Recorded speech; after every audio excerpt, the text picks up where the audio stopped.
آپ جانتے ہیں کہ اس وقت ہم سب عزیزم جنید صاحب، زہیب صاحب، شبیر علی صاحب کے والد، شیر علی صاحب کے والد محترم و مکرم شیخ اعجاز الحق صاحب کی سالانہ فاتحہ اور ایصال ثواب کی محفل میں حاضر ہیں،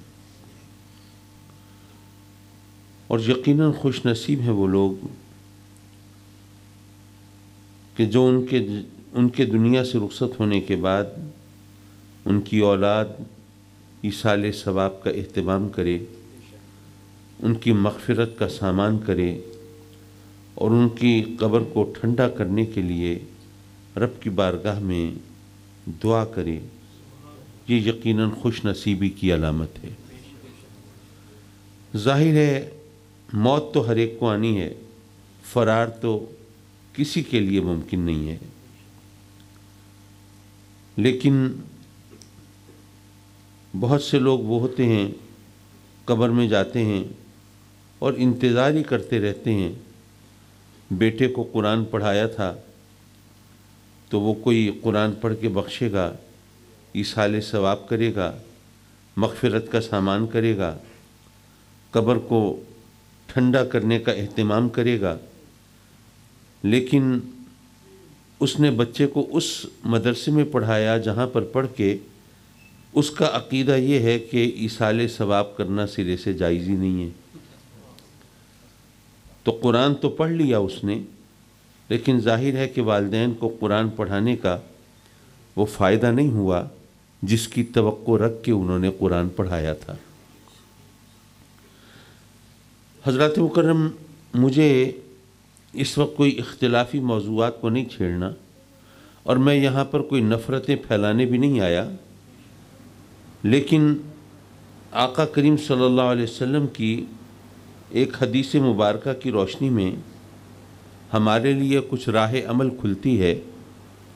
آپ نے کبھی سوچا کہ رب کائنات نے اپنے بندوں کی ہدایت کے لیے سلسلہ نبوت و رسالت جاری فرمایا، حالانکہ اگر وہ کوئی اور رکاوٹ بھی دامنگیر نہیں تھی تو ایک عام آدمی یہ سوچتا ہے کہ اگر اس کے لیے کوئی مسئلہ نہیں تھا، اور ظاہر ہے اللہ کے لیے مسئلہ ہو بھی نہیں سکتا، جو مجبور ہو وہ خدا تو نہیں ہو سکتا،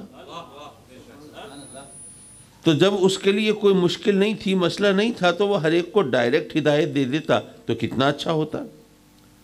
پھر سب لوگ سیدھے سچے راستے پہ ہوتے، صراط مستقیم پر ہوتے، نہ ایک دوسرے کے خلاف فتوے دیے جاتے، نہ مناظرے ہوتے، نہ مباہلے ہوتے، نہ کتابیں لکھی جاتی، نہ ایک دوسرے کے گریبانوں میں ہاتھ ہوتے، اور نہ ہی یہ خودکش حملے ہوتے، نہ جھگڑے ہوتے، نہ فساد ہوتا، سب سیدھے سچے راستے پہ ہوتے۔ میں عرض کروں گا کہ یہ بڑی سپرفیشل سوچ ہے، سطحی سوچ ہے۔ اگر آپ اس کی ذرا گہرائی میں اتر کر دیکھیں گے تو آپ سوچیں گے کہ یہ بھی اللہ کا کرم ہے کہ اس نے ہمیں ڈائریکٹ ہدایت نہیں دی۔ ہو سکتا ہے ابھی آپ اگر مگر کے چکر میں ہوں، یہ کیسے ممکن ہے کہ ہم کہیں کہ یہ ڈائریکٹ ہدایت نہ دینا یہ بھی اللہ کے کرم کی بات ہے۔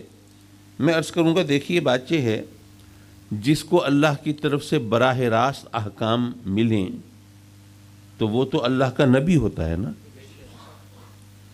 اچھا، ابھی تو ہمیں اللہ کے نبیوں کے ذریعے احکام ملتے ہیں، ہم سے کہیں خطا ہو جائے، لغزش ہو جائے، روگردانی ہو جائے، ہم کوئی منمانی کر بیٹھیں، رب کی نافرمانی کر بیٹھیں، حکم عدولی کر بیٹھیں، تو چلیے پھر ہمیں رب کائنات توفیق دے، ہم آنسو بہائیں، فریاد کریں، رب سے معافی مانگیں، استغفار کریں، تو ہمارے لیے معافی کہ توبہ کے دروازے کھل جاتے ہیں، اللہ رحم فرما دیتا ہے اور بخش دیتا ہے۔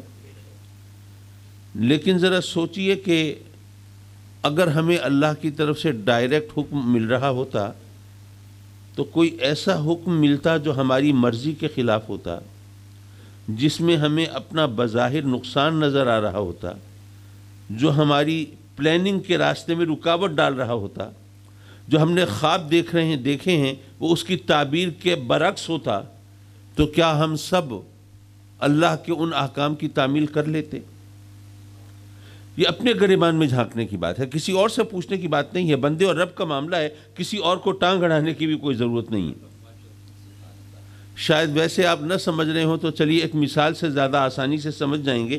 میرے آقا کریم حضور علیہ الصلوۃ والسلام نے جب مکے سے مدینے کی طرف ہجرت فرمائی تو شراب حرام ہونے کی آیت مکے میں نازل نہیں ہوئی تھی، یہ مدینے میں نازل ہوئی۔ جب مدینے میں یہ آیت نازل ہوئی تو وہ بھی عجیب منظر تھا۔ چشم فلک نے یہ نظارہ کب دیکھا ہوگا کہ مدینے کی نالیوں میں شراب بہہ رہی ہے۔ یہ ذہن میں رہے کہ ابھی مسلمانوں کی تعداد بہت تھوڑی ہے، جزیرہ نمائے عرب میں بھی اسلام زیادہ پھیلا نہیں ہے، تو صحابہ کرام سوچ سکتے تھے کہ بھئی ہم پر شراب حرام ہو گئی، چلو ہم نہیں پئیں گے، لیکن شراب تو عرب لوگوں کی گھٹی میں پڑی ہے، دوسرے قبیلوں کے لوگ آئیں گے، ہمارے عزیز رشتہ دار جنہوں نے ابھی کلمہ نہیں پڑھا وہ آئیں گے، تو ان کی خاطر تواضع کے لیے شراب پیش کرنا یہ تو آداب میزبانی ہے، تو ہمیں ان کو کے لیے رکھ لینی چاہیے۔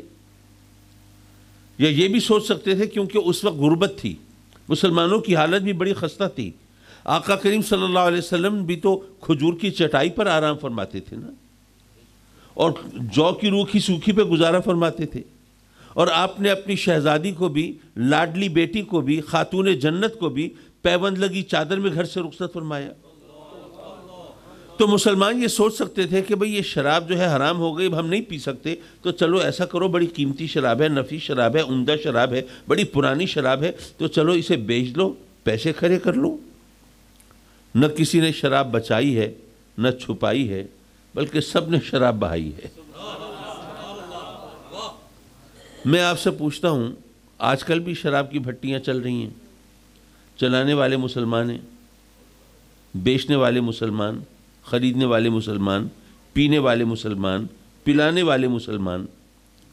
اگر فرض کیجئے کہ پہلے شراب حرام نہ ہوتی اور اب شراب کی حرمت کا حکم نازل ہوتا، تو جس طرح مدینے کی نالیوں میں شراب بہی تھی، کیا آج اسی طرح لوگ شراب بہا دیتے؟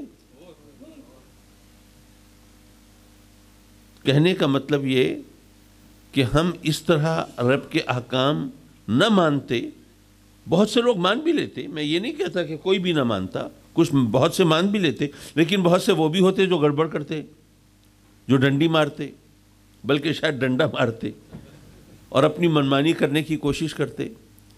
تو ابھی تو چلے ہمیں احکام ملتے ہیں اللہ کے نبیوں کے ذریعے، تو ہم سے کہیں خطا ہو، غلطی ہو، نافرمانی ہو، کوئی گناہ کا ارتکاب کر بیٹھے تو ہم رب سے معافی مانگیں، معافی مل جاتی ہے۔ لیکن اگر ہمیں براہ راست حکم مل رہا ہوتا، ہم مقام نبوت پر ہوتے، پھر ہم یہ حرکتیں کرتے، پھر کوئی معافی کی صورت ہوتی؟ تو پھر اللہ کا کرم ہے نا، اس نے ہمیں ڈائریکٹ ہدایت نہیں دی۔ اچھا، اس کو ایک اور انداز سے بھی سمجھ لیجئے۔ دیکھیے، فرض کیجئے کہ کوئی آپ کے علاقے میں غیر مسلم ہو اور مسلمان ہو جائے۔ اچھا، آج کل وہ مسلمان اگر کوئی ہو بھی صحیح تو وہ اسلام کی سچائی اور صداقت کی وجہ سے، اسلام کی اپنی ایتھینٹسٹی کی وجہ سے ہوگا مسلمان، ہمیں دیکھ کے تو نہیں ہوگا۔ چلے آج کل کی بات تو اپنی جگہ، سیدنا جنید بغدادی رضی اللہ تعالیٰ عنہ کا دور یاد کیجیے۔ آپ کے پڑوس میں ایک یہودی رہتا تھا، حضرت جنید بغدادی پردہ فرما گئے، دنیا سے رحلت فرما گئے، تو لوگوں نے اس یہودی کو بڑے تانے دیے کہ تو بھی بڑا بدبخت ہے نا، بڑے ہی بدقسمت ہے، جنید بغدادی جیسی ہستی کا ہمسایہ تھا اور تجھے ہدایت نہیں ملی، تجھے کلمہ نصیب نہیں ہوا۔ اس نے جو جواب دیا وہ ہم سب کے لیے چشم کشا ہے، آنکھیں کھولنے والا۔ اس نے کہا کہ بھئی اگر اسلام وہ ہے جس پر جنید بغدادی عمل کرتے تھے تو میرے اندر اتنی ہمت نہیں ہے کہ میں اس اسلام کو اپنا سکوں، اور اگر اسلام وہ ہے جس پر تم عمل کرتے ہو تو میں یہودی بھلا، مجھے اسلام کی ضرورت نہیں ہے۔ یارو، حضرت جنید بغدادی تو آج سے صدیوں پہلے گزر گئے، اس وقت کے مسلمان تو آج کے مسلمانوں سے 1000 گنا بہتر تھے۔ اگر اس وقت عالم یہ تھا کہ عام مسلمانوں کے بارے میں لوگوں کی رائے یہ تھی، تو آج کے مسلمانوں کے بارے میں کیا کیفیت ہوگی آپ سمجھ سکتے ہیں۔ بلکہ میں ایک واقعہ آپ کو سناتا چلوں، یہ 1980s کی بات ہے، سن 1980 کی دہائی کی بات ہے۔ ایک انگریز گورا نوجوان پاپ سنگر بڑا زبردست موسیقار تھا، گلوکار تھا، وہ مسلمان ہو گیا۔ اس وقت یہ برننگ ایشو تھا، ہر ایک کی زبان پر تھا۔ یوسف اسلام اس کا نام تھا، جو اسلامی نام رکھا گیا۔ جو ہمارے نعت خان حضرات ہیں شاید ان کو کبھی یاد ہو، کیونکہ آج بھی وہ صوفی اسکول آف تھاٹ سے اس کا تعلق ہے، اور اس کی نعتیں وہ میرے بچوں کو تو ابھی تک وہ زبانی یاد ہیں، لیکن وہ انگریزی میں پڑھتا تھا۔ ظاہر ہے کہ ماشاءاللہ آپ بھی انگریزی میں قصیدہ بردہ شریف کا وہ ایبسٹریکٹ ہمارے سامنے پیش کر رہے تھے، اللہ خوش رکھے۔ تو اتفاق سے اچھا اس کا بڑا چرچا ہوا نا، ایک انگریز موسیقار اور بڑا مقبول موسیقار، دنیا اس کی دیوانی تھی۔ جو ینگسٹرز تھے، نوجوان تھے، وہ اس سے ہاتھ ملانے، اس کو دیکھنے، اس سے آٹوگراف لینے کے لیے مرے جاتے تھے۔ اب جب وہ مسلمان ہوا تو اس کا بڑا چرچا ہوا، ٹاک آف دا ٹاؤن تھی وہ اس وقت، تو یہ بات بڑی ہر ایک کی زبان پر تھی۔ اتفاق سے اسی 80 کی دہائی میں میرا انگلینڈ جانا ہوا، تو میری خواہش ہوئی میری اس سے ملاقات ہو، تو دوستوں نے ملاقات ارینج کر دی، ہم مل لیے۔ تو نیچرلی میرا پہلا سوال یہ تھا کہ ہاں بھئی آپ کو کس چیز نے اسلام کی طرف راغب کیا؟ تو اس نے مجھے بتایا کہ جی کہنے کو میں پہلے کرسچن تھا، عیسائی تھا، لیکن مجھے عیسائیت کے بارے میں بھی کچھ زیادہ معلومات نہیں تھیں۔ میں دین سے، مذہب سے دور، جناب گانے گانا، موسیقی کی محفلیں سجانا اور نوجوان میرے دیوانے اور ان کی دیوانگی سے لطف اندوز ہونا، یہ میرا ایک انداز تھا۔ میرے والدین نے مجھے نصیحت کی کہ بھئی ٹھیک ہے باقی تم جو کچھ کر رہے ہو کرو، لیکن تعلیم نہیں چھوڑنی، پڑھائی جاری رکھنی ہے۔ تو میں اب پاکستان کے حساب سے آپ کو سمجھاؤں، وہاں کے گریڈز تو ہمیں سمجھ بھی نہیں آئیں گے، شاید مجھے بھی یاد نہ ہوں۔ تو کہنے لگا کہ جب میں نے گریجویشن کر لی، بی اے کر لیا، تو اس کے بعد میں نے ماسٹرز کرنا تھا، ایم اے کرنا تھا، تو میں یونیورسٹی گیا والدین کی نصیحت پر عمل کرنے کے لیے کہ مجھے اپنی تعلیم جاری رکھنی ہے۔ تو میں نے وہاں جا کے کلرک سے کہا کہ ہاں بھائی میں نے داخلہ لینا ہے، مجھے فارم دو۔ تو اس نے پوچھا جی بتائیے کس مضمون میں آپ نے ایم اے کرنا ہے؟ تو میں نے تو سوچا ہی نہیں تھا، ورنہ ایک عام لڑکا ہوتا ہے تو وہ سوچتا ہے کہ بھئی میں نے فلاں مضمون میں ایم اے کروں گا تو میری نوکری ہو جائے گی، میرا یہ مستقبل سجے گا، یہ ہوگا وہ ہوگا۔ اس کو تو اس چیز سے غرض ہی نہیں تھی، وہ تو اپنی دنیا میں مگن تھا۔ اس نے کہا میں نے سوچا ہی نہیں تھا۔ جب اس نے پوچھا کس مضمون میں ایم اے کرنا ہے، ایم اے کرنا ہے، تو اب میں نے سوچا کہ بھئی اب کون سا، تمہارے پاس کوئی لسٹ ہے سبجیکٹس کی؟ اس نے ایک لسٹ نکال کے دی، اس پہ میں نے دیکھا تو اتفاق سے ایک سبجیکٹ پر، ایک مضمون پر میری نظر پڑی، وہ تھا کمپیریزن آف ریلیجنز۔ علماء جانتے ہیں تقابل ادیان، دنیا کے مختلف مذاہب کا آپس میں مقابلہ، کہ کس مذہب کا کیا فلسفہ ہے، کیا طرز عبادت ہے، کیا پیغام ہے، اور اس پر پریکٹس کرنے کا کیا فائدہ ہے، کیا نقصان ہے۔ کہنے لگا کہ پہلے میں عیسائیت کے بارے میں بھی نہیں جانتا تھا، اب مجھے بدھ مت کے بارے میں بھی پڑھنا پڑا، ہندوازم کے بارے میں بھی، یہودیت، عیسائیت، مجوسیت، اسلام، سب کے بارے میں پڑھا۔ کہتا ہے کہ جب میں نے اسلام کے بارے میں پڑھا تو میرے اندر ایک احساس پیدا ہوا کہ یہ جو مذہب ہے یہ آج کی دنیا کے مسائل کا وہ حل پیش کرتا ہے جو قابل عمل ہے۔ کہنے لگا جب یہ احساس پیدا ہوا تو قدرتی طور پر میں نے اس کو زیادہ توجہ سے پڑھنا چاہا۔ کہنے لگا کہ مجھے عربی نہیں آتی تھی، فارسی نہیں آتی تھی، اور آپ کی زبان اردو بھی نہیں آتی تھی جس میں سنا ہے بڑا لٹریچر ہے دین اور مذہب پر۔ میں تو انگریز تھا، میری اپنی زبان انگریزی تھی، تو انگریزی میں مجھے جو کچھ بھی ملا، قرآن مجید کا ترجمہ، احادیث اور جو کتابیں ملی وہ میں پڑھتا گیا۔ کہنے لگا پھر ایک دن ایسا آیا کہ میرے اندر یہ احساس پختہ ہوتا گیا کہ واقعی اسلام ہی دنیا کے مسائل کا صحیح حل پیش کرتا ہے جن پر عمل کرنا ممکن ہے۔ تو ایک دن پھر میں نے سوچا کہ اب مجھے انتظار نہیں کرنا چاہیے اور اسلام قبول کر لینا چاہیے۔ تو میں نے کلمہ پڑھ لیا، میں مسلمان ہو گیا۔ یہ ساری کہانی سنانے کے بعد اس نے ایک جملہ بولا، مجھے یقین ہے کہ وہ جملہ اس نے خوش طبعی میں، ویسے ہی ظرافت میں، مذاق میں بول دیا، لیکن وہ بڑا سخت طنز تھا، اس میں بڑا کٹیلا نشتر تھا، آج تک اس کی چبھن محسوس کرتا ہوں میں۔ کہتا ہے کہ well mister Kazmi, I am very lucky that I embraced Islam before meeting any Muslim. Kazmi صاحب میں بڑا خوش نصیب ہوں کہ میں نے اسلام پہلے قبول کر لیا اور مسلمانوں سے میری ملاقات بعد میں ہوئی۔ ذرا سوچئے اس نے کیا کہا۔ وہ کہہ رہا ہے کہ اگر کبھی میں مسلمانوں سے پہلے مل لیتا تو مجھے کبھی یقین نہ آتا کہ ایک اچھے مذہب کے پیروکار اتنے برے بھی ہو سکتے ہیں۔ جو کچھ بھی اسلام پڑھ کے میرے ذہن میں وہ تصور بنا تھا تو وہ سارا ملیا میٹ ہو جاتا۔ مجھے کبھی یقین نہ آتا کہ ایک کھرے مذہب کے ماننے والے اتنے کھوٹے بھی ہو سکتے ہیں اور ایک اچھے مذہب کے ماننے والے اتنے برے بھی ہو سکتے ہیں۔ یہ اللہ کا بڑا کرم ہے کہ میں نے کلمہ پہلے پڑھ لیا، مسلمان پہلے ہو گیا، مسلمانوں سے ملاقات میری بعد میں ہوئی۔ تو آج کل عالم یہ ہے کہ اگر کوئی قرآن پڑھ کے، حدیثیں پڑھ کے اور لٹریچر دیکھ کے وہ اسلام کی سچائی کا، صداقت کا قائل ہونے لگے تو ہم جیسے مسلمانوں کو کیا کہتے ہیں، اپنی زبان میں دیکھ کے یرک جاتا ہے، نہیں بھائی نہیں، مجھے نہیں ہونا مسلمان۔ بہرحال معاف کیجئے، کہیں سے بات چلی اور کہیں جا نکلی۔ میں عرض کر رہا تھا کہ فرض کیجئے آپ کے علاقے میں کوئی غیر مسلم ہو اور مسلمان ہو جائے تو آپ اس سے کہیں کہ بھئی اب تو مسلمان ہو گئے تو ظاہر ہے تمہیں نماز بھی پڑھنی ہے، جو نماز نہیں پڑھتا وہ کیا خاک مسلمان ہے۔ تو یہ کتاب ہے نماز کی، یہ کتاب پڑھو اور اس کو پڑھ کے تم صحیح طرح نماز ادا کرو۔ تو کیا خیال ہے وہ کافر جو کبھی مسلمانوں کے ساتھ اٹھا بیٹھا نہیں، رہا نہیں، محفلیں سجائی نہیں، مسجدوں میں آیا نہیں، نماز پڑھنے والوں کو اس نے دیکھا نہیں، نماز پڑھتے ہوئے ملا نہیں، تو کیا صرف کتاب پڑھ کے وہ صحیح طرح نماز ادا کر لے گا؟ نہیں، ہمیں اسے نماز پڑھ کے دکھانی پڑے گی، اسے نماز سکھانی پڑے گی، پھر نماز پڑھ سکے گا نا۔ تو اب یہ ہمارے سوچنے کی بات ہے کہ اگر صرف ایک نماز ہم ادا نہیں کر سکتے جب تک کہ اس کا عملی نمونہ ہمارے سامنے نہ ہو، تو پوری زندگی اسلام کی تعلیمات میں ڈھل کر کیسے گزار سکتے ہیں اگر عملی نمونہ ہمارے سامنے نہ ہو؟ تو اللہ نے انبیاء کو بھیجا کہ جو عمل کی قوت سامنے رکھتے ہیں، ہمیں عمل کر کے دکھاتے ہیں۔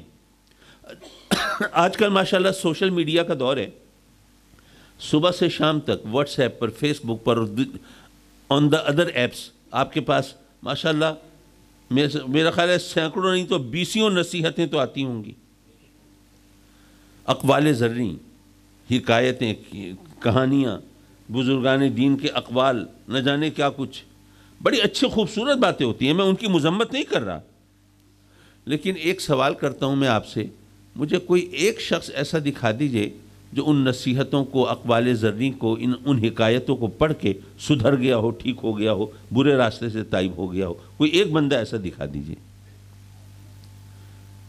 باتیں تو بڑی اچھی ہیں، اقوال زرعی ہیں، نصیحتیں بھی دل میں اتر جانے والی ہیں، لیکن پھر بھی ان سے ہم سبق نہیں سیکھتے۔ کیوں؟ اس لیے کہ وہ صرف الفاظ ہیں، ان کے پیچھے عمل کی قوت نہیں ہے۔ رب کائنات نے انبیاء کرام علیہ السلام کو مبعوث فرمایا، وہ عمل کی قوت سے آگے چلتے ہیں، وہ ہمیں عمل کر کے دکھاتے ہیں، جو کچھ کہتے ہیں وہ صرف زبانی باتیں نہیں ہوتی، وہ ہمارے ماشاءاللہ پاکستان کے لیڈرز کی طرح نہیں کہ ملک و قوم کی خاطر خون کا آخری قطرہ بہانے کے لیے ہر ایک تیار ہے، پہلے قطرے کی کوئی بات ہی نہیں کرتا۔ ایسا ہی ہے نا حضرات مکرم، اللہ تعالیٰ نے ہماری ہدایت کے لیے، ہماری رہنمائی کے لیے انبیاء کرام علیہ السلام کو مبعوث فرمایا۔ جو انبیاء ہیں وہ اللہ کی تعلیمات کو مجسم کر کے ہمارے سامنے رکھتے ہیں، ورنہ آپ سوچئے کہ وہ ہستی جس کے اشارے سے چاند دو ٹکڑے ہو جاتا ہو، وہ صرف اشارہ کر کے نالین پاک کو جوڑ نہیں سکتے تھے، لیکن بیٹھے ہوئے نالین پاک کو خود مرمت فرما رہے ہیں، خود سی رہے ہیں۔ کوئی وجہ ہوگی نا یارو۔ ہم صرف کہانیاں پڑھتے ہیں، لفظ بولتے ہیں، ان کی تہ میں اترنے کی کوشش نہیں کرتے۔ بھئی ہم سب اللہ سے اس کی رحمت مانگتے ہیں یا نہیں مانگتے؟ مانگنی بھی چاہیے، ظاہر ہے اللہ سے اس کی رحمت نہیں مانگیں گے تو پھر کیا مانگیں گے؟ لیکن آپ نے کبھی سوچا کہ رحمت ایک لفظ ہے، اس سے مراد کیا ہے؟ ہم جب رحمت مانگتے ہیں اللہ سے، مولا ہمیں اپنی رحمت سے نواز، ہماری جھولیاں اپنی رحمت سے بھر دے، تو رحمت کا لفظ تو بولتے ہیں لیکن اس کا کچھ مفہوم، کوئی مطلب وہ ہمارے ذہن میں ہوتا ہوگا نا۔ تو وہ رحمت ہم کسے کہتے ہیں؟ کیا رحمت کوئی ایسی چیز ہے ہم اپنے بچے سے کہیں جاؤ بیٹا ذرا بازار سے 2 کلو رحمت تو پکڑ لاؤ؟ رحمت کیا ہے؟ ہم جب رحمت کا لفظ بولتے ہیں تو اس سے در حقیقت کیا مراد لیتے ہیں؟ یہ بھی ہمیں اپنے آپ سے پوچھنا ہے۔ میں اللہ والوں کی بات نہیں کرتا، میں اپنے جیسے گناہگار لوگوں کی بات کرتا ہوں کہ جب ہم رحمت مانگتے ہیں ہمارے ذہن میں کیا ہوتا ہے؟ مال، دولت، زمین، جائیداد، گھر، گھر والی، صحت، عافیت، نام و نمود، شہرت، عہدہ، منصب، طاقت، اقتدار، اختیار، یہی چیزیں مانگتے ہیں نا۔ اچھا، اور مزے کی بات یہ ہے کہ میں نے جتنی چیزوں کا ذکر کیا ان سب کا تعلق اس دنیا سے ہے، آخرت سے نہیں ہے۔ گویا ہم نے اللہ کی رحمت کو گویا اس دنیا تک محدود کر دیا ہے، اور اس دنیا میں ہمیں کتنا رہنا ہے؟ 60 سال، 70 سال، 80 سال، چلو بہت ہوا 90 100 سال، یا اگر ہم کوئی باقاعدہ ریکارڈ مینٹین کرنے جا رہے ہیں تو چلو 150 سال، اس سے آگے کا تو کوئی تصور نہیں بنتا۔ اور آخرت میں کتنا رہنا ہے؟ ہمیشہ، ایٹرنل لائف، ہمیشہ رہنے والی زندگی۔ اگر ہمیں ہمیشگی کا مفہوم معلوم ہو تو 150 سال کیا، وہاں تو کروڑوں سال کی بھی اس کے مقابلے میں کوئی حیثیت نہیں۔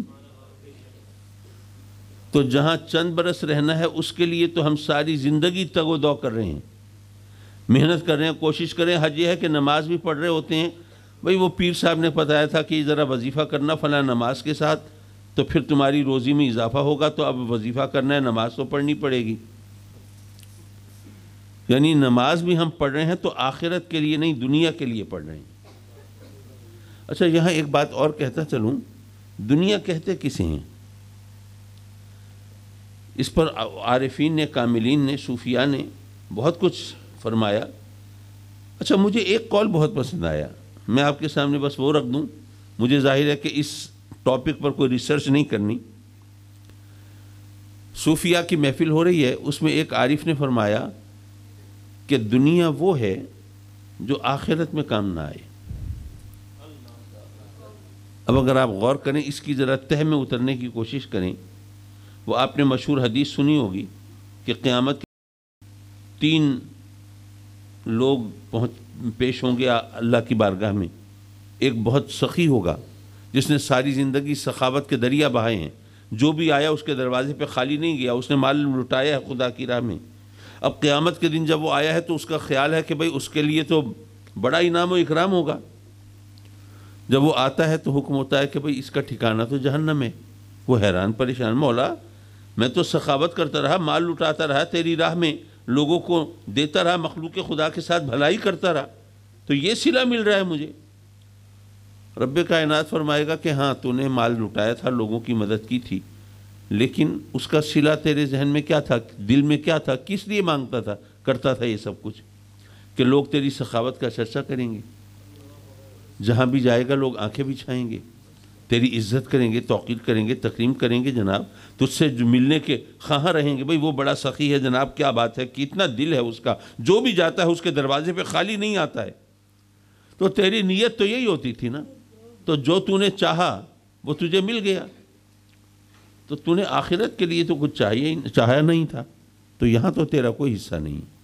حکم ہوگا فرشتوں کو جہنم میں ڈال دو۔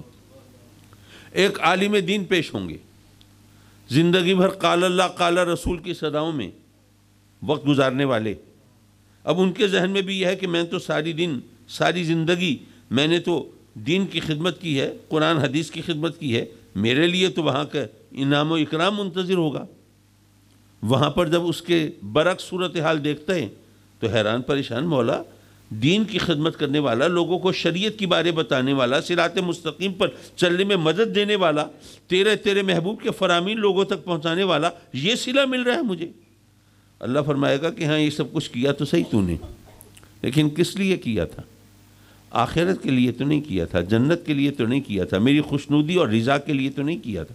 اسی لیے کیا تھا کہ جہاں بھی جائے گا لوگ تیری راہ میں آنکھیں بچھائیں گے، تیرے نام کے نعرے لگیں گے، تیرے ہاتھ چومے جائیں گے، تیرے لیے سب سے اونچی مسجد خالی کی جائے گی، اور جناب تیرا چرچا ہوگا، شہرہ ہوگا، بھئی کیا بات ہے اس عالم کی، اس کے زہد کی، اس کے تقوی کی، اس کی پارسائی کی۔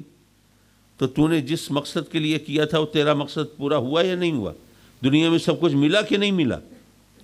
جب مل گیا تو تو نے جو چاہا تھا تجھے مل گیا، آخرت کے لیے تو نے کیا ہی نہیں، تو آخرت میں تو تیرا کوئی حصہ نہیں ہے۔ اسی طرح ایک شہید پہنچے گا، اور وہ سوچ رہا ہے میں تو جناب سر کٹا کے یہاں آیا ہوں، میری کیا بات ہے؟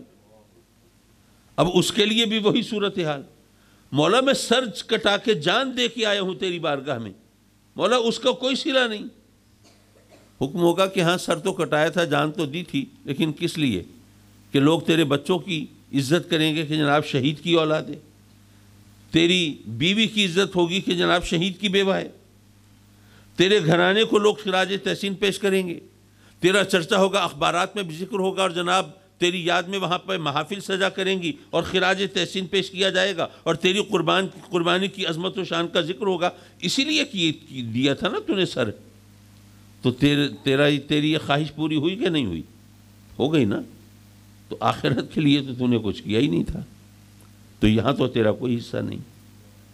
یہاں یہ بات سمجھیے، بخاری شریف کی جو پہلی حدیث ہے انما الاعمال بالنیات، اس کو عام طور پر لوگ ڈرانے کے لیے استعمال کرتے ہیں، حالانکہ ذرا سوچئے، بھئی دیکھیے آپ نے فرض کیجئے مکان بنوانا ہے، آپ نے کسی مستری سے پوچھا کہ ہاں بھئی کتنے پیسے لوگے دہاڑی کیا؟ اس نے فرض کیجئے اس نے کہا جی میں 2000 روپے لوں گا دہاڑی۔ آپ نے اس سے بارگیننگ نہیں کی، مول تول نہیں کی، کوئی پیسے کم کرانے کی کوشش نہیں کی، جو اس نے مانگے آپ نے اس کو وہ دے دیے، تو بتائیے اس کے ساتھ آپ نے اچھائی کی یا برائی کی؟ اچھائی کی۔ اچھا ہم سے اگر کوئی مانگے تو اسے زبان سے بولنا پڑے گا نا، لیکن اللہ سے مانگنے کے لیے زبان ہلانا ضروری ہے؟ وہ تو دل میں آدمی سوچ لے کہ بھئی مجھے یہ چاہیے، اور دل میں سوچنے کو ہی تو نیت کہتے ہیں نا۔ تو آدمی کو اگر نیت کا پھل مل رہا ہے تو اس کا مطلب ہے کہ اس کو منہ مانگی اجرت مل رہی ہے، منہ مانگی اجرت مل رہی ہے، اس کے ساتھ کوئی ظلم نہیں ہو رہا، زیادتی نہیں ہو رہی، وہ تو جو چاہتا ہے مل رہا ہے، منہ مانگی اجرت ملنا، یہ تو اس کے ساتھ انعام ہے، اکرام ہے، اس کے ساتھ بھلائی ہے، خیر ہے، اس کے لیے سزا تو نہیں ہے۔ لیکن اس سے پتہ یہ چلا کہ کم از کم نیت تو اچھی رکھا کرو، تاکہ اس کے انعام و اکرام سے تم فائدہ اٹھا سکو۔ تو حضرات مکرم، میں نے سوال یہ کیا تھا کہ جو ہم رحمت مانگتے ہیں تو اصل میں رحمت ہے کیا؟ اچھا دیکھیے،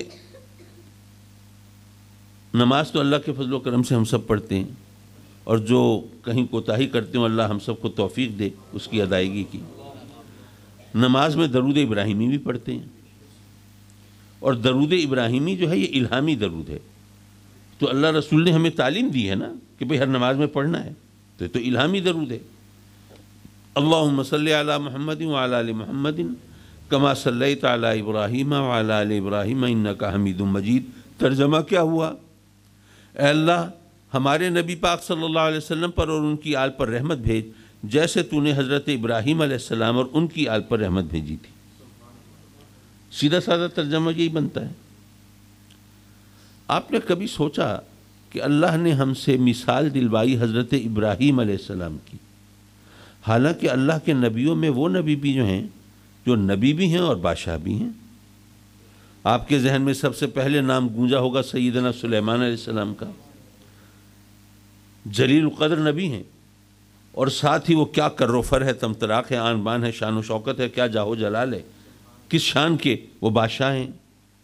اسی طرح ان کے والد سیدنا داؤد علیہ السلام نبی بھی ہیں اور بادشاہ بھی ہیں۔ سیدنا یوسف علیہ السلام مصر کا اقتدار بھی ہے اور نبوت بھی ہے۔ تو ایسے کتنے نبی ہیں جو نبی بھی ہیں، بادشاہ بھی ہیں، لیکن اللہ نے ان کی مثال نہیں دلوائی۔ کما صلیت علی سلیمانہ نہیں کہلوایا، کما صلیت علی داؤد یا علی یوسف نہیں کہلوایا، بلکہ کما صلیت علی ابراہیم۔ تو ابراہیم علیہ السلام کی سیرت مبارکہ میں، ان کی حیات طیبہ میں کوئی نہ کوئی ایسی خاص بات ہوگی جس کی وجہ سے ان کی مثال دلوائی۔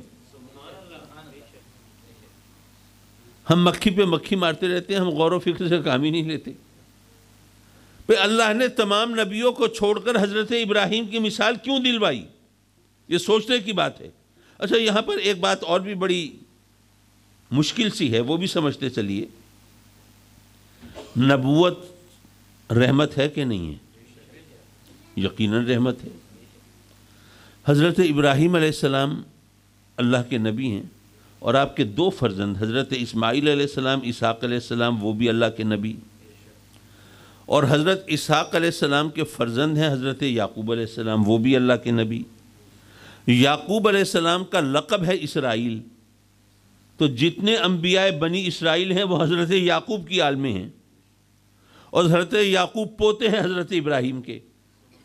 اب ذرا سوچئے حضرت ابراہیم علیہ السلام کی آل میں کتنے نبی آ رہے ہیں؟ ٹھیک ہے نا؟ اب یہ بتائیے کہ آقا کریم صلی اللہ علیہ وسلم کی آل میں کوئی ایک نبی بھی آ سکتا ہے؟ آ ہی نہیں سکتا۔ ختم نبوت ہمارا ایمان ہے، اس کا خلاف کوئی بات آئے گی ہم دائرہ اسلام سے خارج ہو جائیں گے۔ تو آقا کریم کی آل میں تو ایک نبی بھی نہیں آ سکتا، اور حضرت ابراہیم علیہ السلام کی آل میں اتنے نبی آئے، اور آقا کریم صلی اللہ علیہ وسلم نے ہمیں تلقین کی کہ تمام مسلمان قیامت تک ہر نماز میں رب کی بارگاہ میں التجا کرتے رہے، مولا جس طرح تو نے حضرت ابراہیم اور ان کی آل پر رحمت بھیجی تھی، اس طرح ہمارے نبی کریم اور ان کی آل پر رحمت بھیج۔ تو یارو یہ وہ دعا ہے جو کبھی قبول ہو ہی نہیں سکتی۔ آقا کریم کی آل میں تو نبی آ ہی نہیں سکتا، تو کیا سارے مسلمان قیامت تک ایک محال چیز کی دعا مانگتے رہیں گے؟ اور یہ علماء جانتے ہیں، ان سے پوچھئے کہ محال چیز کی دعا مانگنا جائز بھی ہے؟ جائز ہی نہیں ہے سرے سے۔ تو اس کے باوجود اب ہمیں تو یہ اللہ رسول نے فرمایا مانگیں گے تو صحیح۔ تو پتہ یہ چلا کہ اگر معاملے کو اس طرف لے کے جائیں تو یہ تو ہمارے ایمان کی معاذ اللہ نفی ہو جائے گی یہاں پر آ کر۔ تو اس لیے ہمیں سمجھنا چاہیے، دراصل یہاں اس درود میں ہمیں رحمت کا مفہوم سمجھایا گیا ہے۔ رحمت کہتے کسے ہیں؟ سیدنا ابراہیم علیہ السلام کی سیرت طیبہ حیات مبارکہ پر غور کریں تو آپ اس نتیجے پر پہنچیں گے کہ ویسے تو ہر نبی مشکلات کا سامنا کرتا ہے، مصائب سے گزرتا ہے، لیکن حضرت ابراہیم علیہ السلام کی حیات طیبہ کی، اسوہ حسنہ کی، سیرت مبارکہ کی یہ خصوصیت ہے کہ وہ مصائب سے اس طرح گزرے ہیں کہ ان کا گویا یہ نعرہ ہے کہ میں اپنے رب کی رضا پہ راضی ہوں۔ اب دیکھیے جب نمرود نے الاؤ دہکایا اور اس میں معاذ اللہ حضرت ابراہیم کو جھونکنا چاہتا ہے، وہ الاؤ کتنا بڑا تھا بھائی، اس زمانے کے اندر یہ مٹی کا تیل اور پیٹرول اور یہ چیزیں اور گیس وغیرہ تو ایندھن کے طور پہ استعمال نہیں ہوتی تھی، تو ظاہر لکڑی ہی جلائی جاتی تھی۔ کتابوں میں لکھا ہے کہ حضرت ابراہیم علیہ السلام کو جلانے کے لیے الاؤ بہت زیادہ بھڑکانا چاہتے تھے، تو یہ باتیں چھوڑی گئیں کہ بھئی تم نے اگر خداوند نمرود سے کوئی منت ماننی ہے نا، تمہاری کوئی منت پوری ہو تو کہو کہ بھئی میری اگر یہ بات پوری ہو گئی تو میں اس الاؤ کے لیے اتنے من لکڑیاں دوں گا۔ اس طرح کتنا عرصہ لکڑیاں اکٹھی ہوتی رہیں کہ وہ الاؤ دہکایا جا سکے، اور جب اس کو آگ لگائی گئی تو کتابوں میں لکھا ہے کہ شعلے اتنے بلند تھے کہ پرندے اس الاؤ کے اوپر سے پرواز نہیں کر سکتے تھے، یہ عالم تھا۔ کتابوں میں یہ بھی لکھا ہے کہ اس وقت جنوں اور انسانوں کے علاوہ باقی ہر مخلوق رب کی بارگاہ میں چیخ رہی تھی، چلا رہی تھی، التجائیں کر رہی تھی، مولا اپنے خلیل کو، اپنے رسول کو، اپنے محبوب کو بچا لے میرے مولا۔ جبریل امین بھی حاضر خدمت ہوئے اللہ کی بارگاہ میں، مولا اگر اجازت ہو تو ہم تیرے خلیل کو بچانے کی کوشش کریں۔ اللہ نے فرمایا مجھے پتہ ہے اس کا جواب کیا ہوگا، ٹھیک ہے تم بھی دعو آزما لو، تم بھی جاؤ کوشش کر لو۔ جبریل امین حاضر ہوتے ہیں سیدنا ابراہیم علیہ السلام کی خدمت میں، اے اللہ کے خلیل کوئی حاجت ہو بیان کریں، کوئی ضرورت ہو بتائیں، کیا آگ بجھائی جائے، کیا جان بچائی جائے؟ آپ نے کیا جواب دیا؟ فرمایا جبریل میری تجھ سے کوئی حاجت نہیں۔ اچھا آپ بھی جانتے ہیں، میں بھی جانتا ہوں، اور ظاہر ہے کہ یقیناً سیدنا ابراہیم علیہ السلام ہم سب سے کہیں بہتر جانتے تھے کہ اللہ تبارک و تعالیٰ نے جب اپنے محبوبوں کی مدد کرنی ہوتی ہے تو کبھی جبریل کی ڈیوٹی بھی لگا دیتا ہے اللہ۔ بھائی سیدنا یوسف علیہ السلام کو جب کنویں میں ڈالا تھا تو جبریل کی ڈیوٹی لگی تھی نا. حضرت اسماعیل علیہ السلام کی گردن پہ چھری تھی, اللہ نے جبریل کو بھیجا تھا نا. تو یارو اپنی خدمات پیش کرنے والا کوئی ایرا غیرہ نہیں ہے, جبریل ہے جو روز اللہ کی طرف سے پیغام لاتا ہے, وہی لاتا ہے, احکام لاتا ہے. تو سیدنا ابراہیم علیہ السلام بھی یہ خیال فرما سکتے تھے کہ اللہ نے نمرود کی آگ سے بچانے کے لیے جبریل کو بھیجا ہوگا, لیکن نہیں, آپ نے جبریل کو یہ بتا دیا اور جتا دیا کہ اے جبریل, اگر تو اللہ کی طرف سے وہی پیغام احکام لاتا ہے نا تو کبھی یہ خیال مت کرنا کہ ہم نبیوں پر احسان کرتا ہے. اگر تو پیغام نہیں لائے گا, احکام نہیں لائے گا, وہی نہیں پہنچائے گا تو ہم نبیوں کو اللہ کی مرضی کا, اللہ کے احکام کا پتہ ہی نہیں چلے گا. اور جب علم نہیں ہوگا, پتہ نہیں چلے گا تو ہم اللہ کے احکام اللہ کے بندوں تک کیسے پہنچائیں گے؟ پھر تو ہماری نبوت کی گاڑی ٹھپ ہو کے رہ جائے گی, کار نبوت انجام ہی نہیں دے سکیں گے. اے جبریل, ہم نبیوں کو اللہ کی مرضی کا علم ہوتا ہے, تیری ڈیوٹی صرف تیری عزت افزائی کے لیے لگتی ہے. اے جبریل, اگر اس وقت تجھے اللہ نے بھیجا ہوتا تو ابراہیم کون تھا انکار کرنے والا؟ لیکن مجھے پتہ ہے تجھے اللہ نے نہیں بھیجا, تو خود اپنی مرضی سے آیا ہے. جب اپنی مرضی سے آیا ہے تو ابراہیم کی تجھ سے کوئی حاجت نہیں ہے. اے جبریل, اللہ جانتا ہے نا کہ نمرود مجھے آگ میں جلانا چاہتا ہے, وہ جانتا ہے, لیکن اس نے نہیں بھیجا تجھے میری جان بچانے کے لیے. تو اگر میرا رب مجھے آگ میں جلتا ہوا دیکھ کے راضی ہے تو مجھے بچ کے کیا کرنا ہے؟ آج کے دور میں ایک مصرع حضور بابا بلے شاہ سے منسوب ہے. مجھے اعتراف ہے میں پنجابی لب و لہجے پہ قدرت نہیں رکھتا, لیکن بہت خوبصورت مصرع ہے. فرمایا, جدوں ماہی میرے دکھ تھے راضی, میں سکھنوں چولہے پاواں. اچھا دیکھیے, میں یہاں پر خدا نہ خواستہ کوئی تفرقہ بازی کرنے نہیں آیا, لیکن یہاں پر حضرت بابا بلے شاہ نے ایک بہت مشکل سوال کا جواب اتنی آسانی سے دیا ہے کہ عقل ششدر رہ جاتی ہے. دیکھیے, کچھ لوگ ہیں جو پیر و فقیروں کو مانتے ہیں, کچھ ہیں جو نہیں مانتے. میں اعتراض کسی پہ نہیں کر رہا, ہر ایک کو اس کا عقیدہ مبارک ہو. لیکن ایسا ہوتا ہے کہ جو نہیں مانتے وہ ماننے والوں پر بعض اوقات اعتراض کرتے ہیں. جی کہاں گئے تھے آپ؟ جی میں گیا تھا اپنے مرشد کی خدمت میں دعا کرانے کہ اللہ مجھے صحت دے. اچھا, تو آپ کے خیال میں آپ کے مرشد کی دعا سے آپ کو صحت مل سکتی تھی؟ تو ہم نے پڑھا تھا اخبار میں کہ وہ خود بیمار ہوئے تھے تو ہسپتال میں داخل ہوئے تھے, ڈاکٹروں کے پاس گئے تھے. تو اگر ان کی دعا سے آپ کو صحت مل سکتی تھی تو پھر وہ اپنے لیے صحت کیوں نہیں مانگ لیتے اللہ سے؟ اسی طرح کسی سے پوچھا, جی کہاں گئے تھے؟ جی میں نے نیا کام شروع کیا ہے, کاروبار شروع کیا ہے, تو میں دعا کرانے گیا تھا مرشد کی خدمت میں, اللہ کاروبار میں برکت دے, روزی رزق میں وسعت عطا فرمائے, کھلا کشادہ رزق عطا فرمائے. اچھا, تو آپ کے خیال میں آپ کے مرشد کی دعا سے آپ کے رزق میں کشادگی ہو سکتی ہے؟ تو ہم نے سنا ہے کہ آپ کے مرشد کا اپنا گزارا تو مریدوں کے نذرانوں پہ ہوتا ہے. تو اگر ان کی دعا سے آپ کو یہ سب کچھ مل سکتا ہے تو اپنے لیے کیوں نہیں لے لیتے اللہ سے؟ اچھا بھلا سمجھدار پڑھا لکھا آدمی وہ بھی بیچارہ پریشان ہو جاتا ہے کیا جواب دے. لیکن کیا خوبصورت جواب عطا فرمایا ہے بابا بلے شاہ نے کہ جو اللہ سے لو لگانے والے ہوتے ہیں, اس سے محبت کرنے والے ہوتے ہیں. میں اللہ سے سچی محبت کرنے والوں کی بات کر رہا ہوں, محبت کے نام پہ دکانیں کھولنے والوں کی بات نہیں کر رہا. جو حقیقتاً اس سے محبت کرتے ہیں ان کو پھر صحت اور بیماری سے غرض نہیں ہوتی, اور غربت اور دولت کی بھی پرواہ نہیں ہوتی.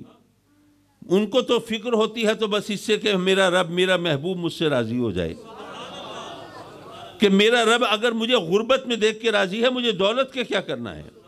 اور میرا محبوب اگر مجھے بیمار دیکھ کے راضی ہے, مجھے صحت کا کیا کرنا ہے؟ اور میرا پالنہار اگر مجھے جھونپڑے میں دیکھ کے راضی ہے, مجھے شاہی محل کا کیا کرنا ہے؟ اور اگر وہ مجھے پھٹے پرانے چیتھڑوں میں دیکھ کے راضی ہے, مجھے شاہی لباس کا کیا کرنا ہے؟ اور اگر میرا محبوب اگر مجھے ننگے سر ننگے پاؤں دیکھ کے راضی ہے, مجھے تاج شاہی کا کیا کرنا ہے؟ جدو ماہی میرے دکھتے راضی, میں سکھنوں چولہے پاواں. حضرت ابراہیم علیہ السلام نے چٹا جواب دے دیا, میں اپنے رب کی رضا پہ راضی ہوں. اچھا, حضرت ابراہیم علیہ السلام کی اولاد نہیں ہے, بڑھاپے کی سرحدوں میں آ گئے ہیں, وقت گزر رہا ہے.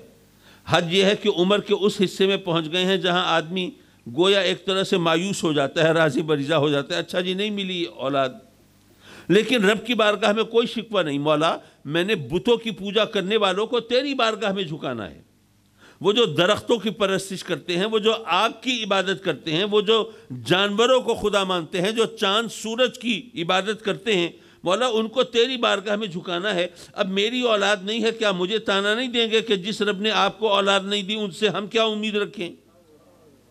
کوئی اگر مگر نہیں، کوئی سوال جواب نہیں، کوئی حسرت کا اظہار نہیں، وہ اس کی رضا پہ راضی ہیں۔ پھر جب رب کائنات اپنی قدرت کاملہ سے بڑھاپے کے اس عمر کے اس حصے میں وہ اولاد دیتا ہے تو بڑھاپے کی اولاد کتنی پیاری ہوتی ہے یہ بھی آپ جانتے ہوں گے۔ اب حکم ہوتا ہے کہ اس بچے کو اور اس کی ماں کو اس وادی غیر ذی زرع میں، اس ریگزار میں، اس صحرا میں جہاں نہ کھانے کو دانہ نہ پینے کو قطرہ، وہاں چھوڑ کے چلے آؤ۔ اور میں عرض کروں گا صرف دانے اور پانی کی بات نہیں ہے، بے مکہ شہر تو اب آباد ہوگا نا جب زمزم جاری ہوگا، تو وہاں پر کوئی چھت نہیں ہے، کوئی مکان نہیں ہے، کوئی سایہ نہیں ہے، کوئی نخلستان نہیں ہے، اور چلچلاتی دھوپ میں آگ برساتے سورج کے نیچے صحرا کے اندر وقت گزارنا یہ کتنا دشوار ہوگا یہ آپ سمجھ سکتے ہیں۔ لیکن رب کی بارگاہ میں کوئی گلہ نہیں، کوئی شکوہ نہیں، کوئی سوال جواب نہیں، مولا یہ نوزائیدہ بچہ ہے چند دن کا، اس کی ماں یہ یہاں پر کیسے وقت گزاریں گے، یہ سانسوں کی ڈور کیسے بندھی رہے گی، یہ زندگی کا رشتہ کیسے برقرار رہے گا؟ نہیں، کوئی اگر مگر سوال جواب نہیں، وہ اس کی رضا پہ راضی ہیں۔ اچھا یہاں پہ ایک بات جو موضوع سے ذرا ہٹ کے ہے لیکن اس میں ہمارے لیے فوڈ فار تھاٹ ہے، سوچنے کے لیے خوراک ہے، ذرا میں اس کی طرف متوجہ کرتا چلوں۔ آپ نے شاید پڑھا ہو کہ جب وہ زمزم کا پانی جاری ہوا حضرت اسماعیل علیہ السلام کی ایڑیوں کی رگڑ سے، اور حضرت ہاجرہ اس کے سامنے بند باندھ رہی ہیں اور فرماتی ہیں زم زم رک جا رک جا، تو اس وقت قریب سے کوئی قافلہ گزر رہا تھا اور ظاہر ہے کہ صحرا سے گزر رہے ہیں، پانی کی طلب تو ہے۔ اب ایسے میں وہ قافلے والوں نے دیکھا کہ پرندے اڑ رہے ہیں، انہوں نے سوچا کہ پرندوں کا اڑنا یہ تو زندگی کی علامت ہے، اور زندگی نہیں ہو سکتی جب تک کہ پانی نہ ہو، تو اس سے لگتا یہ ہے کہ آس پاس کہیں پانی ہے، تو بھیجا قافلے والوں کو، دیکھو بھئی کوئی چشمہ جاری ہوا، کیا ہوا؟ پہلے تو یہاں کبھی پانی نہیں میسر آیا، اب کہاں سے آ گیا؟ تو جو لوگ گئے انہوں نے آ کے بتایا کہ ایک چشمہ ہے، ایک عورت ایک چھوٹے بچے کو گود میں لیے بیٹھی ہے۔ اچھا، پھر علماء جانتے ہیں کہ وہ قافلے والے وہاں گئے، پھر حضرت ہاجرہ سے انہوں نے نیگوشیٹ کیا، مذاکرات کیے کہ اور شرائط طے کی کہ ہم یہ پانی کن شرطوں پہ استعمال کر سکتے ہیں، جس میں حضرت اسماعیل علیہ السلام کے رشتے کی شرط بھی شامل تھی، یہ علماء سب جانتے ہیں۔ لیکن میں جس چیز کی طرف آپ کو متوجہ کرنا چاہتا تھا وہ اور ہے۔ فرض کیجئے آج کی دنیا میں 21ویں صدی میں ماشاءاللہ اس مہذب دور میں، اس سیویلائزڈ ورلڈ میں ہم ایک کوچ میں سفر کر رہے ہوں اور کہیں چولستان میں صحرا میں جا رہے ہوں اور پانی کی طلب ہو، اور راستے میں ایک چشمہ ملے جس کے اوپر ایک عورت چھوٹے بچے کو گود میں لیے بیٹھی ہو، ہم نے جا کے وہاں پہ کوچ روکی اور اس سے اترے، ہم میں سے کوئی شخص اس عورت سے پوچھنے کی زحمت کرے گا گوارا کہ جی میں یہ پانی استعمال کر سکتا ہوں کہ نہیں؟ کوئی نہیں پوچھے گا، بلکہ عورت نے اگر ذرا ریزسٹ کرنے کی کوشش کی تو اس کے گلے پڑ جائیں گے، پتہ نہیں کیا حشر کریں گے۔ یارو یہ آج اس مہذب دنیا کی کہانی ہے، اور یہ بات ہو رہی ہے آج سے ہزاروں سال پہلے، جس کو کہتے ہیں پری ہسٹوریکل ایجز، یعنی وہ جو اس تہذیب سے اور تاریخ سے پہلے کا وقت ہے، ہزاروں سال پرانی بات ہے۔ اس وقت وہ قافلہ آیا ہے، انہوں نے حضرت ہاجرہ سے باقاعدہ مذاکرات کیے ہیں، وہ اکیلی عورت پر دھونس جما کے وہ چشمے پر قبضہ کرنے کی کوشش نہیں کی۔ تو آج 21ویں صدی میں ہمارا رویہ کیا ہے، اور ہزاروں سال پہلے وہاں سے وہ جو قافلہ گزر رہا تھا ان کا رویہ کیا تھا؟ تو پتہ چلتا ہے، سوچنے پر ہمیں مجبور ہونا پڑتا ہے کہ تہذیب کے راستے پہ ہم الٹا سفر تو نہیں کر رہے کہیں۔ سوچنے کی بات ہے نا، یہ تو تاریخی حقائق ہیں۔ معاف کیجئے، چلیے ہم پھر اپنے موضوع کی طرف پلٹتے ہیں۔ جب رب کائنات اپنے کرم سے اس بچے کو، اس کی ماں کو بچا لیتا ہے اور بچہ اتنا بڑا ہوتا ہے کہ ہاتھ بٹانے لگے، دیکھیے بچہ چھوٹا ہوتا ہے نا، باپ کی محبت تو ہے، لیکن جب اتنا ہو جائے کہ ہاتھ بٹانے لگے تو اب محبت کے ساتھ ضرورت کا رشتہ بھی جڑ جاتا ہے، محبت دگنی ہو جاتی ہے۔ اب حکم ہوتا ہے کہ اس بچے کو میری راہ میں قربان کر دو۔ کوئی سوال جواب نہیں، کوئی اگر مگر نہیں، مولا یہی کچھ کرانا تھا، پھر نہ ہی دی ہوتی یہ اولاد، نہیں، وہ اس کے رضا پہ راضی ہیں۔ تو پتہ یہ چلا کہ حضرت ابراہیم علیہ السلام کی مثال اس لیے دلوائی تاکہ ہمیں رحمت کا مفہوم پتہ چلے کہ رحمت اصل میں کیا ہے، کہ بندہ اگر اپنے رب کی رضا پہ راضی ہو جائے تو اصل میں رحمت یہ ہے۔ اچھا، ذرا اس بات کو تھوڑا سا اجاگر کر دوں اور پھر آپ سے اجازت چاہوں۔ دیکھیے بات یہ ہے کہ ہمارا جو رب ہے وہ ہم سے ماں کے مقابلے میں 70 گنا زیادہ محبت فرماتا ہے۔ اچھا، کیا خیال ہے ہماری ماں ہمارا برا چاہے گی؟ نہیں، لیکن ماں جو ہے ہماری، وہ تو ہم جیسی انسان ہے نا، اس سے مس کیلکولیشن بھی ہو سکتی ہے، کوئی خطا، کوئی غلطی ہو سکتی ہے۔ ممکن ہے جس چیز کو وہ ہمارے لیے اچھا سمجھتی ہو بری ہو، جس کو برا سمجھتی ہو وہ اچھی ہو۔ لیکن کیا وہ ہستی جو ماں سے 70 گنا زیادہ محبت کرنے والی ہے، وہ ہستی بھی کیا اس سے بھی غلطی ہو سکتی ہے؟ نہیں۔ تو یارو اس سے غلطی بھی نہیں ہو سکتی اور ماں سے 70 گنا زیادہ محبت بھی وہ فرماتا ہے، تو پھر سوچو جو وہ ہمارے لیے چاہے گا اس سے بہتر ہم اپنے لیے کیا سوچ سکتے ہیں؟ اس سے بہتر کیا سوچ سکتے ہیں؟ تو اگر ہم اپنے رب کی رضا میں راضی ہو جائیں تو اصل میں رحمت ہے یہ۔ ابھی بھی آپ کے ذہن میں کچھ اگر مگر کچھ شکوک و شبہات ہوں گے، سوچ رہے ہوں گے کہ جی ہم غربت کی چکی میں پس رہے ہوتے ہیں، وہ جو کافر ہیں، وہ جو مشرک ہیں، وہ جو منافق ہیں، وہ جو بدکار ہیں، سیاہ کار ہیں، فاسق ہیں، فاجر ہیں، خطا کار ہیں، وہ تو عیش کی زندگی گزارتے ہیں اور جناب چین کی بنسی بجاتے ہیں اور کیا مال و دولت ہے ان کے پاس، کس کر و فر سے وہ زندگی بسر کر رہے ہیں، اور ہم ترستی اور سسکتی ہوئی زندگی گزار رہے ہیں۔ میں عرض کروں گا، فرض کیجئے بچے نے آپ سے فرمائش کی موٹر بائک کی، پہلے تو آپ نے رب سے شکوے کیے، عادت ہو گئی ہے نا ہماری شکوے کرنے کی۔ مولا وہ جو کافر ہیں ان کو تو بڑا نوازا ہے تو نے، بڑا مال ہے، بڑی دولت ہے ان کے پاس، ان کے بچے سنا ہے کہ وہ وہاں پر ٹریلینئر ہیں، وہ کھرب پتی، کھرب ہا پتی، کہ اگر بچے ان سے جہاز کی فرمائش کریں تو ماشاءاللہ وہ بھی ان کے لیے کوئی مشکل نہیں۔ مجھ سے بچے نے موٹر بائک مانگی ہے مولا، میں تو وہ بھی پوری نہیں کر سکتا۔ شکوے کر کے پھر کہنے لگے نہیں، اگر بچے کی فرمائش پوری نہ ہو تو اس کے ہمجولی، اس کے دوست، وہ تو اس کا مذاق اڑائیں گے، تمہاری یہ اوقات ہے گھر والوں کی نظر میں۔ تو بچوں کی فرمائشیں اگر پوری نہ ہوں تو وہ تو انفیریورٹی کمپلیکس کا، احساس کمتری کا شکار ہو جاتے ہیں، تو اس لیے وہ فرمائشیں پوری ہونی چاہیے۔ چلو جی، قرض ادھار اٹھایا، کوئی جمع پونجی لی، کسی کا احسان لیا اور کمیٹی ڈالی، کچھ کرا کے بچے کو موٹر بائک دلوا دی۔ آج کل بچے موٹر سائیکل چلاتے تو نہیں ہیں، اڑاتے ہیں۔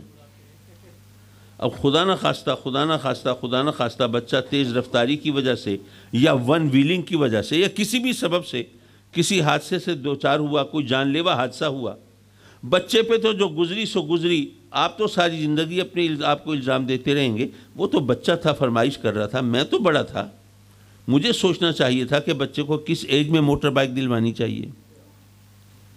اگر ہمیں پتہ ہو کہ یہ چیز ہمارے لیے نقصان دہ ہے، کیا اس کو اپنائیں گے، لیں گے؟ نہیں، ہم نہیں جانتے، لیکن وہ تو جانتا ہے نا۔ تو جب وہ جانتا ہے تو ہم اس پر کیوں نہیں چھوڑ دیتے؟ حضرات محترم، یہ چیز ہمیں ذرا غور کرنی چاہیے کہ ہمارا جو رب ہے، اب یہ سوچتے ہیں نا کہ ہم اتنے غریب، یہ ترستی سسکتی زندگی گزار رہے ہیں۔ آپ کو پتہ ہے اللہ نے جو کچھ ہمیں عطا فرمایا، ہمیں اس کا حساب دینا ہے اس کی بارگاہ میں، جانتے ہیں نہیں؟ مال دولت ملی، اس کا حساب دینا ہے، زمین جائیداد ملی، اس کا حساب دینا ہے، کوئی عہدہ، منصب، طاقت، اقتدار ملا، اس کا حساب بھی دینا ہے کہ اپنے اقتدار و اختیار کو ہم نے کس طرح استعمال کیا۔ اگر اولاد ملی، اس کا حساب بھی دینا ہے کہ اولاد کی پرورش کیسے کی تھی، رزق حلال پہ پالا تھا، ایک اچھا پکا سچا مسلمان بنایا تھا، ہر چیز کا حساب تو دینا ہے۔ اچھا فرض کیجئے میں آپ میں سے 2 افراد کو زحمت دوں، ایک کو 100 روپے دوں، دوسرے کو 10 لاکھ دوں، پھر 2-4 مہینے کے بعد پھر پھیرا لگاؤں، پھر دونوں کو بلاؤں، ہاں بھائی آپ کو 100 روپے دیے تھے، بتائیے کہاں خرچ کیے، اور آپ بھی بتائیے آپ کو 10 لاکھ دیے تھے، آپ نے کہاں لگائے، کیا خیال ہے کس کے لیے حساب دینا آسان ہوگا؟ ظاہر ہے 100 روپے تو آج کل حساب کتاب میں آتے ہی نہیں ہیں، اس کے لیے بہت آسان ہوگا، ڈیم ایزی۔ حضرات مکرم، کیا پتہ ہم میں سے اسی محفل کے اندر کچھ لوگ ایسے ہوں جو اپنی غربت پہ تنگ بھی ہوں، پریشان بھی ہوں، شکوے بھی کرتے ہوں، لیکن رب کائنات گویا یہ فرماتا ہو کہ یہ میرا بندہ یہ چند روزہ زندگی اگر اس غربت میں گزار لے تو یہ اس کے لیے بہتر ہے، ورنہ میں جانتا ہوں کہ میں نے اگر اس کو مال زیادہ دے دیا نا تو اس کی آخرت خراب ہو جائے گی، اس کے لیے حساب دینا مشکل ہو جائے گا۔ یارو کیا پتہ ہم میں سے کچھ لوگ ایسے ہوں جن کی غربت بھی در حقیقت ان کے لیے رحمت ہو، اس کی رحمت کا انداز کیا ہے ہمیں نہیں پتہ، تو اگر ہم نے اس کی نافرمانی نہ کی ہو، حکم دولی نہ کی ہو، اگر ہم نے اس کے قہر و غضب کو دعوت نہ دی ہو، تو پھر وہ جو ہمارے لیے چاہتا ہے اس سے بہتر ہمارے لیے کچھ نہیں ہو سکتا۔ تو اصل میں اس کی رحمت ہے کہ ہم اس کی رضا پہ راضی ہو جائیں۔ اور ویسے بھی ذرا آپ تھوڑا سا اس کو سوچنے کی کوشش کریں، دیکھیے آج سے اگر 500 سال پہلے یا 1000 سال پہلے جو بادشاہ، اب ان بادشاہوں کا آپ سنتے ہوں گے کیا ان کا جاہ و جلال تھا، کیا ان کی طاقت تھی، جس کو چاہیں زندگی بخش دیں، جس کو چاہیں سولی پہ لٹکا دیں، جناب مرضی آئی تو لشکر کشی کر دی اور جناب کشتوں کے پشتے لگا دی، اور جی چاہا تو کسی کو کہیں کا حاکم بنا دیا اور اس کو جناب وہ جاگیر اور اس کی سلطنت بخش دی۔ لیکن یہ بتائیے کہ آج سے 500 یا 1000 سال پہلے بادشاہوں کی زندگی کا ذرا آج اپنی ایک عام آدمی کی زندگی سے کمپیریزن کریں تو کیا ان کو وہ سہولتیں میسر تھیں جو آج ایک عام آدمی کو میسر ہیں؟ سردی کا موسم ہے، اب آپ کو نہانا ہو، چلیے اب گیس کی لوڈ شیڈنگ پر میں کلام نہیں کرتا، لیکن وہ انسٹنٹ گیزر بھی آپ لوگوں نے لگوائے ہوئے ہوں گے، تو گئے جناب اپنے واش روم میں اور جناب ٹیپ کھولی اور گرم پانی آنا شروع ہو گیا اور مزے سے نہا کے آ گئے۔ آج سے 500 سال پہلے بادشاہوں کو یہ سہولت تھی؟ نہیں۔ گرمی کا موسم ہو، دوپہر کا وقت ہو، چلچلاتی دھوپ میں سے گزر کے آپ جناب گھر پہ آئیں، پسینے میں نہائے ہوئے ہیں، اور اگر لوڈ شیڈنگ نہیں ہے آپ نے جناب وہ ایئر کنڈیشنر آن کیا اور ٹھنڈی ہوا کے مزے لیے، اور پھر جناب اس میں آپ کو نیند بھی آ گئی اور خوب مزے سے وقت گزر گیا۔ آج سے 100 سال، وہ 500 سال، 1000 سال پہلے بادشاہوں کو یہ سہولت میسر نہیں تھی۔ آپ کو یہاں سے لاہور جانا ہو، اپنی گاڑی نہ بھی ہو، سواری اپنی نہ بھی ہو، تب بھی ماشاءاللہ ایئر کنڈیشن کوچ میں سوار ہوئے اور چند گھنٹے میں ڈھاٹ سے لاہور پہنچ گئے، کپڑوں پہ شکن بھی نہیں آئی۔ آج سے 500 سال پہلے بادشاہ اس طرح سفر کر سکتے تھے؟ آپ نے تخت طاؤس کا ذکر سنا ہوگا کہ جناب کیا سونے چاندی کا بنا ہوا تخت ہے، ہیرے جواہرات ٹکے تھے، کوہ نور ہیرا بھی لگا تھا اس میں، اتنا قیمتی، لیکن کیا وہ اتنا کمفرٹیبل، اتنا آرام دہ تھا جتنا آپ کے ڈرائنگ روم میں صوفہ ہوتا ہے؟ تو ہم آج اگر سوچیں کہ ہماری زندگی میں جو سہولتیں، آرام کی چیزیں ہمیں میسر ہیں وہ بادشاہوں کے پاس نہیں تھیں، ہم نے اس پر تو اس کا شکر ادا نہیں کیا، ہر وقت شکایتیں ہی کر رہے ہوتے ہیں۔ یہ بھی اس کا کرم ہے کہ وہ ہماری شکایتوں پر ہم سے مواخذہ نہیں فرماتا، بلکہ اپنے رحمتوں سے ہمیں محروم نہیں فرماتا اور نواز دیتا ہے۔ حضرات مکرم، موت تو ہر ایک کو آنی ہے، فرار تو کسی کے لیے نہیں ہے، لیکن خوش نصیب ہیں کہ جو دنیا سے رخصت ہوں تو ان کے پیچھے ایسی محفلیں سجانے والے، ایصال ثواب کرنے والے۔ اچھا ایک بات اور ذہن میں آئی، وہ بھی کہتا چلوں، وقت تو بہت ہو گیا، اور ظاہر ہے کہ اب آپ کے لیے ایک مجبوری یہ بھی ہے کہ کوئی میرا پاؤں بھی نہیں دبا پائے گا کہ صحیح ہوڑتے مغنو لو، لیکن چلیے ایک بات میں کرتا چلوں، جب ہم ایصال ثواب کرتے ہیں، کسی کو ثواب بھیجتے ہیں، مثلا ہم نے قرآن مجید ختم کیا یا جناب دیگ پکائی، خیرات کی، کچھ بھی کیا، تو عام طور پر ہمارے ذہن میں یہ ہوتا ہے کہ ہم نے ثواب بھیج دیا، تو ہمارا ثواب تو نہیں رہا، وہ تو ہم نے بھیج دیا۔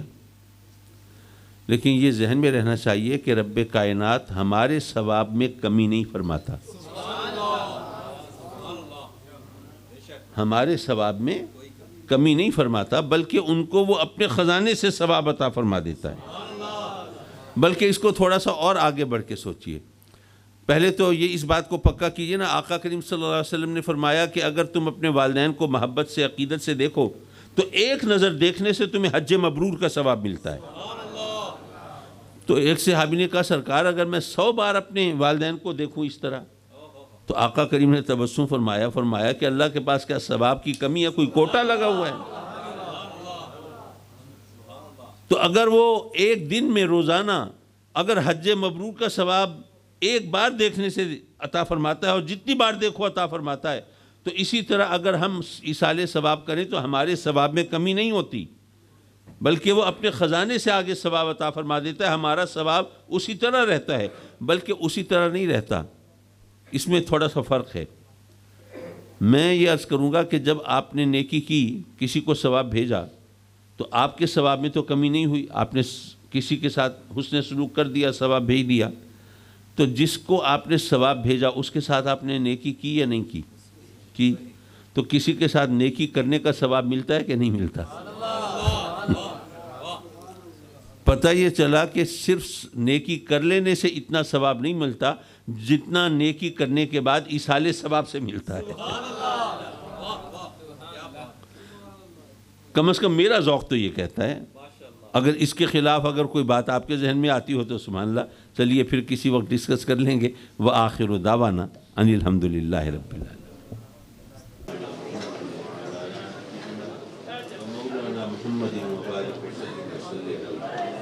ربنا آتنا فی الدنیا حسنۃ وفی الآخرۃ حسنۃ وقنا عذاب النار۔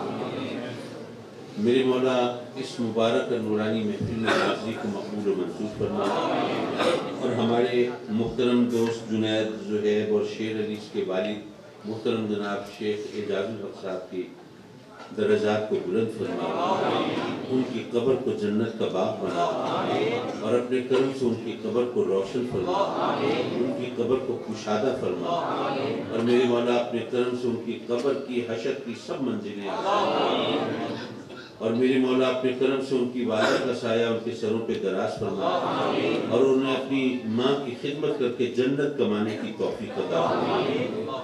میرے مولا اپنے کرم سے اپنے حبیب کے صدقے میں انہیں آئندہ جان و مال کے نقصانات سے محفوظ رکھنا، اور یہ بھائی ہمیشہ ایک دوسرے کے دست بازو بنے میرے مولا، ایک دوسرے کے لیے تقویت کا سبب بنے، اور مولا کریم یہ سب تیرے بندے تیری بارگاہ میں سوالی ہیں، اپنے کرم سے ان سب کی چھولیاں بھر دے اور گوہر مراد عطا فرما۔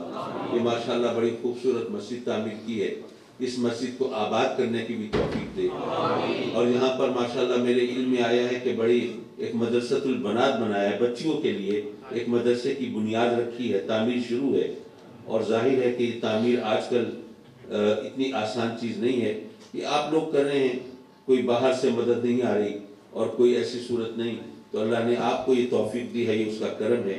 تو میرے مولا اپنے کرم سے یہ نام کیا رکھا ہے اس مدرسے کا؟ جامعہ نور الانوار للبنات۔ تو مولا اس جامعہ کو اپنے کرم سے جلد پائے تکمیل تک پہنچا، اور اس کی تعمیر آسان فرما، اور اپنے کرم سے اس کو یہاں اپنے حبیب کے صدقے میں انوار کا مرکز بنا، اور اس کے ذریعے بچیوں کو ہدایت عطا فرما، اور ان بچیوں کے ذریعے آگے نور اور روشنی پھیلا میرے مولا اپنے کرم سے اپنے حبیب کے صدقے میں جی میرے مولا سب بیماروں کو سکھی صحت دے دے، شفائے کاملہ دے دے، بیماریوں سے مکمل نجات دے دے۔ یہ مولانا کے بیٹے فیضان کو بھی صحت عطا فرما، اور اپنے کرم سے اپنے حبیب کے صدقے میں ہمیں اولاد کے دکھ سے بچا لے، اولاد کی طرف سے ہمیشہ خوشیاں ملیں اور خوشخبریاں ملیں، اور ہمارے بچوں کو ہمارے خوابوں کی تعبیر بنا دے، ہمارے لیے عزت و راحت کا سامان بنا دے۔ اور کچھ ساتھی اپنے بچوں بچیوں کے رشتوں کے بارے میں بہت پریشان ہیں، مولا تو سب کا بھرم رکھنے والا، یہ فرائض بھی، یہ بوجھ بھی تو نے اپنے کرم سے ہمارے کندھوں پہ ڈالا ہے، تو اپنے فضل سے بحسن و خوبی سے وہ دوش بھی کرا دے، ہمیں ان کی بہاریں دیکھنا نصیب فرما۔ میرے مولا اپنے کرم سے ہمیں روزی رزق کی تنگی سے بچا لے۔ آج کل غربت نے، مہنگائی نے، بے روزگاری نے تیرے بندوں کی کمر توڑ کے رکھ دی ہے میرے مولا۔ یہ غربت کی وہ انتہا ہے جہاں پر تیرے بندے کبھی جرم کے راستے پہ چل پڑتے ہیں، کبھی بھیک مانگنے لگتے ہیں، اور اگر یہ جرت نہ ہو تو پھر خودکشی کرنے کا سوچنے لگتے ہیں۔ رحم فرما میرے مولا ان کے حال میں، کشادہ روزی عطا فرما، اپنے سوا کسی کا محتاج نہ کرنا، اور قرضے کی لعنت سے نجات عطا فرما، اور قرضے کی ادائیگی کے لیے غیر سے کوئی صورت پیدا فرما۔ مولا پہلے جو جنہوں نے قرضہ دینا ہوتا تھا وہ پریشان ہوتے تھے، آج کل وہ تو آرام سے بیٹھے رہتے ہیں، جنہوں نے لینا ہوتا ہے وہ پریشان ہوتے ہیں۔ مولا اپنے کرم سے قرضہ لینے دینے والوں کی پریشانی دور فرما، اور اپنے سوا کسی کی محتاجی سے محفوظ فرما۔ میرے مولا جو تیرے بندے اولاد نرینہ کے طلبگار ہیں، اپنے کرم سے ان کی بچیوں کو خوش نصیب کر دے، اور ان کو فرزند بھی عطا فرما، زندگی والے بیٹے بھی عطا فرما، اولاد نرینہ کی نعمت بھی عطا فرما۔ ہم سب کو اپنے سجدوں کی لذت دے دے، اپنی عبادت کا ذوق دے دے، اپنے احکام کی تعمیل کی توفیق دے دے، اپنے فرامین کے مطابق زندگی گزارنے کے قابل بنا دے۔ میرے مولا ہم سب کی زندگی اسلام پر ہو، خاتمہ ایمان پر ہو، جب دنیا سے رخصت ہو تو کلمہ زبان پر ہو، اور آقا کریم صلی اللہ علیہ وسلم کا رخ زیبا نگاہوں کے سامنے۔ آمین آمین آمین یا رب العالمین، وصلی اللہ تعالی علی خیر خلقہ ونور عرشہ محمد وآلہ وصحبہ اجمعین، آمین برحمتک یا ارحم الراحمین۔